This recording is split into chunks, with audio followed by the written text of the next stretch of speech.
بسم الله الرحمن الرحيم.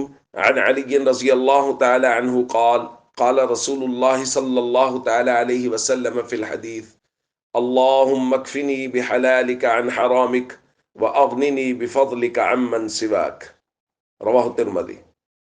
سیدنا علی رضی اللہ تعالیٰ عنہ بیان فرماتے ہیں، ان مکاتبا جاءہ، ایک مکاتب غلام میرے پاس آیا، فقال، اور اس نے کہا، انی قد عجزت عن کتابتی فاعنی، میں اپنا بدلے کتابت ادا کرنے سے عاجز آ چکا ہوں، آپ میری کو مدد فرمائیے۔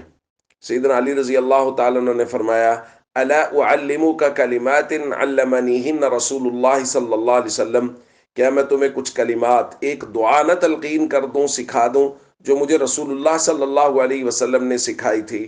اور اس کے بعد اس دعا کی عظمت اور شان سیدنا علی رضی اللہ تعالیٰ عنہ نے بیان فرمائی، لو کان علیک مثل جبل صیر دینا اداہ اللہ عنک، تم پر ایک بہت بڑے پہاڑ کے جتنا بھی اگر قرض ہوگا تو اللہ تعالیٰ وہ قرض تمہاری طرف سے اس دعا کی برکت سے ادا کر دیں گے۔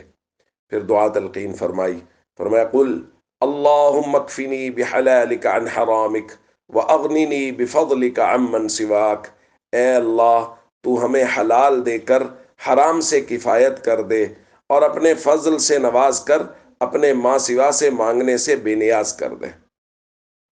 دوستو، جتنا بھی زیادہ قرض ہو اس کی ادائیگی کے لیے یہ دعا ہے جو نبی کریم صلی اللہ علیہ وسلم نے تلقین کی ہے۔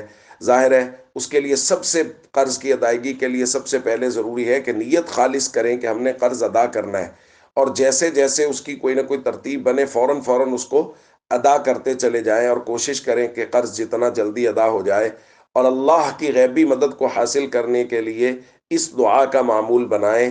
یقیناً بہت بڑے پہاڑ جتنا بھی قرض ہوگا تو اللہ اپنی رحمت سے اس دعا کی برکت سے ادا کرنے کے اسباب پیدا فرما دیں گے۔